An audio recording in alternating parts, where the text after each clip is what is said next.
Olá, essa é mais uma live da Palavra que Alimenta. Deixa eu aumentar a iluminação aqui, deixa eu colocar o tema de hoje, que é a mensagem da cruz. Vamos falar a respeito da mensagem da cruz. Inclusive, tudo a ver aqui com o presentinho, a lembrancinha que foi dada na igreja ontem, que a pregação foi justamente sobre esse tema. A paz do Senhor. Ô Maia, faz tempo que você não aparece aqui, hein? Sejam todos bem-vindos e bem-vindas. Olha só, eu vou tentar ser bem breve hoje. Deixa eu colocar aqui o tema, perfeito. Vou tentar ser bem breve, a ideia é que a gente passe aqui um highlight daquilo que foi postado essa semana a respeito desse tema, tá bom? Então vamos lá, olha só. A gente sabe da importância da cruz, não é verdade? A gente sabe que a cruz foi um instrumento que Deus colocou Jesus ali para que ele pagasse pelos nossos erros, pelos nossos pecados, para que a gente fosse justificado da nossa injustiça. É fato que Deus não foi alguém que simplesmente ignorou que havia uma dívida. Deus não fez isso. Deus ele não ignorou o fato de que eu e você tínhamos um débito gigantesco a pagar para ele. A verdade é que ele não só não simplesmente esqueceu que havia uma dívida, mas ele pagou por essa dívida. Alguém tomou o lugar do devedor. No caso, Jesus, né? Nós estávamos com o nosso nome sujo, mas Jesus foi lá e colocou o nome dele na frente e nos livrou daquilo que nos sujava, né? Que é o pecado. E olha só, para a gente começar falando disso, é importante a gente tomar consciência do tamanho da dor que Jesus sentiu por nós. A palavra fala em Mateus 27, em Lucas 24, 23 na verdade. A palavra fala em Marcos capítulo 15, 16. A palavra fala de uma maneira geral nos evangelhos a respeito da dor, do sofrimento que Jesus passou. Ele foi grandemente humilhado, ele foi socado, ele foi cuspido, recebeu coroas de espinhos. A maioria de nós conhece a história, né? E é fato que não parou por aí. Ele foi levado a carregar uma cruz pesada, tendo sido chicoteado, e tanto que não aguentou, ele precisou de ajuda. Chegando lá, ele recebeu pregos nas mãos, nos pés. E a cruz é um instrumento muito cruel de tortura, porque a pessoa que está sobre a cruz, ela não tem apoio para respirar. A maioria das pessoas, quando morrem na cruz, quando morriam, né? Hoje não é tão comum a crucificação, mas antes as pessoas elas morriam asfixiadas na cruz. Elas não morriam por causa dos pregos, elas morriam porque elas não conseguiam respirar. Por quê? Porque não tinha apoio para erguer o peito e puxar o ar. Isso não era possível. A pessoa não tinha o apoio dos pés porque tinha um prego nos dois pés, então é algo muito terrível, muito terrível. A pessoa passa por momentos terríveis, terrivelmente terríveis, se a gente pode dizer assim. E foi exatamente isso que Jesus passou por nós. Num dado momento, ele entregou o Espírito a Deus e a sua cabeça se curvou. E para muitos que seguiam Jesus, tinha tudo acabado ali. Mas na verdade não foi isso que aconteceu. Inclusive, durante a crucificação, a gente pode ler ali em Mateus 27, no versículo 46, que Jesus disse: Deus meu, por que me abandonaste? Olha só, uma curiosidade. Se um pai tem um filho e esse filho é abandonado pelo pai, esse filho se transforma em um órfão, correto? Então, naquele momento, Jesus se fez órfão para que nós fôssemos feitos filhos. Você pode tomar consciência disso? Jesus na cruz se fez órfão, dizendo: Deus meu, por que me abandonaste? E ele se fez órfão justamente para que nós fôssemos feitos filhos. A palavra diz em Romanos capítulo 8, versículo 15, que nós não recebemos espírito de escravidão para outra vez estarmos em temor, mas recebemos espírito de adoção, ao qual clama dentro de nós: Abba, Pai. É engraçado Paulo escrever para os romanos a respeito de adoção, que nós recebemos espírito de adoção, porque na nossa cultura é estranho a gente pensar: nossa, a gente foi adotado, eu queria ser filho legítimo, né? Ser filho legítimo é muito melhor que ser filho adotado. Mas olha só, uma coisa é verdade: quando os pais romanos eles tinham filhos, eles tinham o direito de não querer aquele filho. Eles tinham o direito de olhar para o filho, analisar o filho e dizer: eu não quero ele é deficiente, ele é feio, ele não parece comigo. E eles abandonavam mesmo os filhos. Isso era possível naquela época, era comumente aceitável, socialmente aceitável. Só que não era aceitável na cultura romana que um pai adotasse um filho e depois o lançasse fora. Isso não era aceito. O que foi feito na cruz por nós? Deus tinha o seu filho legítimo e o rejeitou. E ele, por meio dessa rejeição, ou seja, por meio dessa entrega de Jesus por nós, nós fomos adotados. Deus, ele não adotou você com a intenção de te lançar fora, com a intenção de jogar você de escanteio. Ele decidiu adotar você e não foi por acaso. E é exatamente isso que a gente tem que tomar consciência e ser grato. Exatamente, Jesus se fez órfão para que você pudesse ser chamado de filho. Olha que maravilha. A cruz, a dor da cruz, ela não chama a atenção de ninguém. Né? Se você olha para alguma coisa que gera dor, você pensa: eu não quero isso para mim. Por quê? Porque dói e dor é ruim. Não foi Deus quem criou a dor. Para pensar. A dor entrou na humanidade por causa do pecado. A dor é uma consequência do pecado. Não é algo que fazia parte do plano original de Deus. A dor foi enfrentada por Jesus. Jesus já sabia, desde a fundação do mundo, enquanto ele era o verbo de Deus, que ele haveria de morrer na cruz pelos nossos pecados. E ele sabia da dor que ele ia passar. Ele sabia da angústia que ele ia passar. Mas olha só, ele não foi para a cruz simplesmente visualizando a dor. A palavra diz em Hebreus capítulo 12, versículo 2, que ele foi para a cruz e suportou a cruz pela alegria que lhe estava proposta. Ele olhou para a cruz, mas ele não viu apenas dor, ele viu a recompensa pelo seu trabalho. Ele viu que, ao ir para a cruz, uma grande alegria lhe seria dada. Um grande trono lhe seria dado. Uma grande coroa seria coroada. E mais que tudo isso, as pessoas que ele escolheu seriam salvas da ira que ele tomou sobre si, para que essas pessoas não sofressem essa ira. A ira de Deus. A ira de Deus é terrível e esmagadora. Deus é amor, mas ele é santo. E ele julga as pessoas de acordo com o seu padrão de santidade. Tem muita gente que diz: olha, eu estou na igreja, mas eu vou dar uma saidinha, eu bebo uma cerveja, eu faço isso, aquilo. Por quê? Fulano também faz.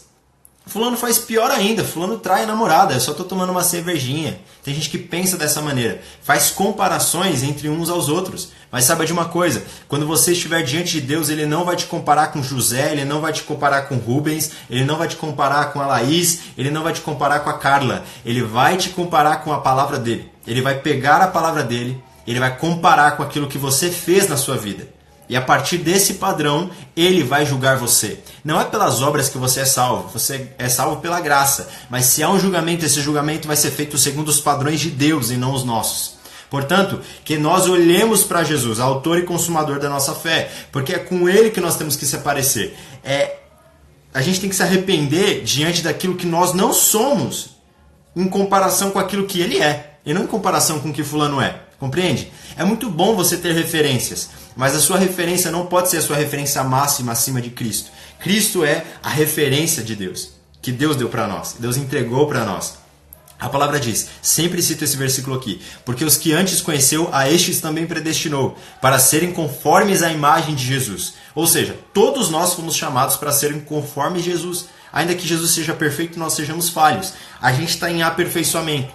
E o poder da cruz é capaz de gerar esse aperfeiçoamento em nós, pela graça que nos é liberada por meio dela.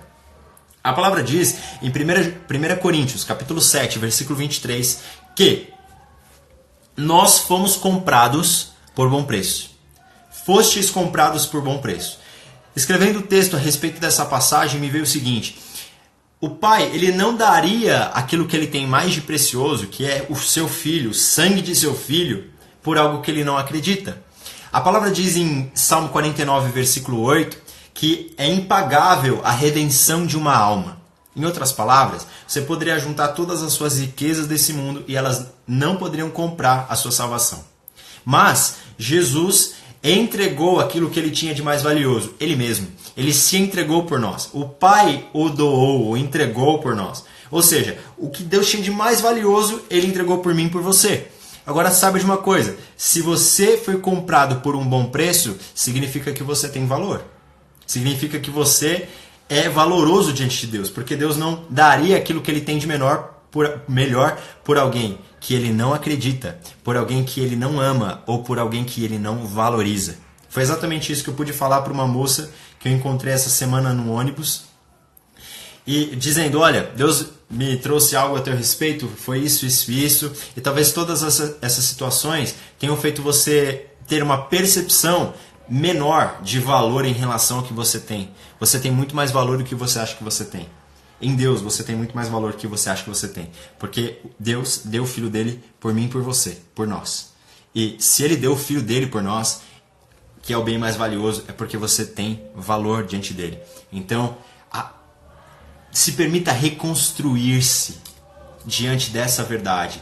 E falando a respeito disso, eu creio que isso também serve para você. Porque às vezes as pessoas, as situações vêm contra nós de uma maneira que a gente passa a perceber um valor menor em nós. Acontecem coisas, pessoas nos traem, pessoas falam mal da gente, pessoas acabam com a gente, situações acabam com a gente, a nossa impotência diante de determinadas situações nos destrói, mas sabe de uma coisa? As situações e as pessoas, elas não determinam o nosso valor.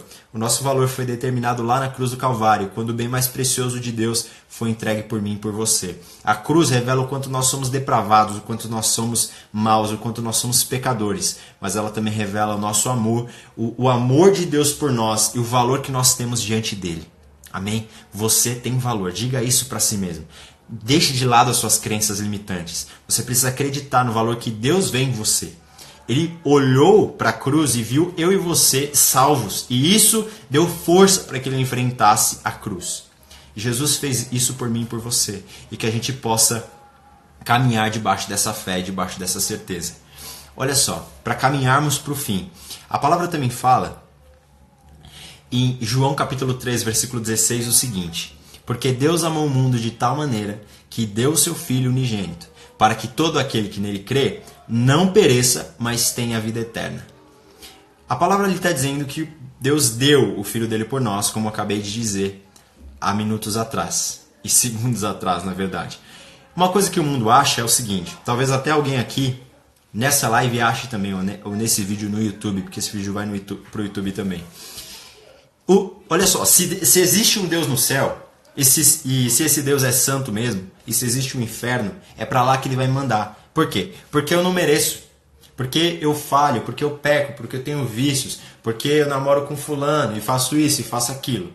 E as pessoas acham que se existe um Deus e ele é santo, ele nos odeia, o mundo pensa. Só que o mundo, na verdade, não tem contato com o entendimento desse versículo, João 3,16. Porque é como se Deus estivesse dizendo por meio desse versículo: eu não só não odeio o mundo, como eu amo o mundo. Deus amou o mundo de tal maneira. Ele amou o mundo, ele ama o mundo. Porque a obra de Cristo ainda está disponível a todos nós, a todo que crê, todo aquele que crê. Por isso, se você crê nessa obra que Cristo fez por você, que você se entregue para Ele, porque aquele que começa em nós a boa obra a aperfeiçoa até o dia de Jesus Cristo. Ele há de gerar uma vida que revele a salvação que Ele quer derramar sobre a sua vida. Então o mundo crê numa coisa e a verdade de Deus é outra. E a pregação do Evangelho é o que une as duas coisas, confronta as duas coisas e faz o mundo perceber que aquilo que eles creem na verdade não tem nada a ver com a vontade que Deus tem pra gente. E a verdade de Deus é o que derruba toda mentira. E conhecereis a verdade vos libertará. Essa mentira, essa crença limitante que Satanás coloca na cabeça das pessoas que não estão em Deus Deus não me ama, Deus não me quer, Deus não me aceita. Quando o Evangelho está dizendo, eu já te amo, eu já te aceitei, eu já entreguei meu filho por você e eu quero você por perto. Você crê na obra que o Filho de Deus fez por você? Essa é a realidade. Você precisa se entregar para essa verdade. Você precisa confessar essa verdade. Porque a palavra diz em Romanos 10:9 que se com tua boca confessares e creres no teu coração que Jesus Cristo é o Senhor e que Deus o ressuscitou dentre os mortos, você será salvo. Não importa quem você seja, não importa o que você tenha feito. Sabe por quê? Porque o sangue de Jesus te lava de quem você é e te veste de quem Ele é. O favor de Deus está sobre o seu filho. É aquele que tem suas vestes lavadas com o sangue do Cordeiro. Estes estão sendo lavados de quem são e vestidos de quem ele é. O favor de Deus está sobre a sua vida não porque você merece, não porque você é bonzinho, não porque você dá esmola, não porque você dá cesta básica, não porque você dá sopão na madrugada, não porque você faz isso ou aquilo. Tudo isso é muito bom, mas Deus ele vai fazer as coisas por você pelo mérito de Cristo, pela obediência de Cristo. Porque se a gente continuar em Adão, a gente vai morrer, porque essa é a consequência do pecado. Mas aqueles que estão debaixo da graça de Cristo, esses estão sendo transformados à imagem do Filho de Deus. E é isso que eu quero pregar para você aqui nessa hora. Essa é a mensagem da cruz.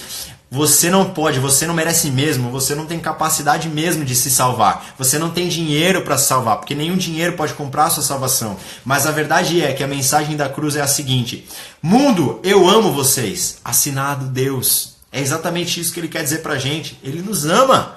Independente do que você acha, independente do que você tenha feito. A graça de Deus superabundou onde abundou o pecado. Quem é você para dizer que você não tem, que Deus não pode salvar você? Você é alvo do amor de Deus. E se você diz, eu não mereço, é você o alvo do favor imerecido de Deus. O Lutero, Martinho Lutero, ele diz o seguinte: quando eu olho para mim mesmo, eu não vejo meios de se salvar. Mas quando eu olho para Cristo, eu não vejo motivos, eu não vejo meios de se perder. Você olha para si mesmo, você vai pensar, eu não tenho como me salvar. Meus pensamentos, os meus atos, muitas vezes eles são contraditórios. Mas eu olho para Jesus, eu vejo a graça dele, o amor dele, o sangue dele. Nada pode tirar aquilo que ele tem para mim. Eu merecia um inferno, mas pela graça eu ganhei o céu. Martinho Lutero também disse isso. Então que a gente possa desfrutar desse amor. Sabe por quê? Porque Max Lucado disse o seguinte: não foram os pregos que prenderam Jesus na cruz, mas foi o amor. O amor dele fez com que ele estivesse preso lá por nós. Ele poderia descer de lá. Ele poderia mandar um raio para destruir aquela cruz. Ele poderia simplesmente ter descido. Ele poderia simplesmente ter derretido aqueles pregos. Ele poderia ter feito todo mundo morrer. Com muito menos que isso aqui, ó. Pega a referência. E ele pode fazer isso. Ele poderia fazer, mas ele ficou lá por amor. Quem em sã consciência, não querendo ser crucificado, iria uma semana antes para Jerusalém, sabendo que lá ia ser crucificado? Quem iria? Se ele não quisesse morrer por nós, ele não teria ido para lá, ele teria ido na direção oposta. Mas foi para lá que ele foi, porque foi por amor a nós. Então que você se entregue a esse amor, aceite esse amor, porque foi o amor de Deus que pregou Jesus na cruz. Amém? Que você receba essa palavra, medite a respeito dela, porque é através daquele sangue que derramou na cruz que a gente tem cura, que a gente tem acesso a Deus. Porque aquela mordida lá no Éden criou um abismo entre o homem e Deus. Mas no Calvário foi a carpintaria onde Jesus construiu a ponte de volta para o Pai. Glória a Deus. Irmãos, essa é a palavra que eu tinha para vocês, irmãos e irmãs. Seja lá quem você for, receba com alegria, medite a respeito disso, permita que Jesus seja reconstruído na sua cabeça. Talvez ele seja alguém diferente do que você acha que ele é, tá certo? Então eu vou finalizando por aqui dizendo, Deus te abençoe, tenha uma semana abençoada, tenha uma semana diferente de todas as outras, onde você possa aprender mais com o Senhor, se dar mais pro Senhor. Amém? Eu vou tentar lá salvar essa live aqui, ela vai pro YouTube, se ela abençoa a sua vida, compartilha com alguém. Você estará propagando o Evangelho, pregando o Evangelho. Se você entende que é o Evangelho que está sendo pregado nessa live, nesse vídeo. Tá certo? Fique na paz, Deus abençoe sua vida e até a próxima. E se eu posso te ajudar, o direct tá aí, viu? E se você tá vendo no YouTube, os comentários estão aí, o Instagram tá aí, @palavra que alimenta. Tá bom? Deus abençoe, até mais.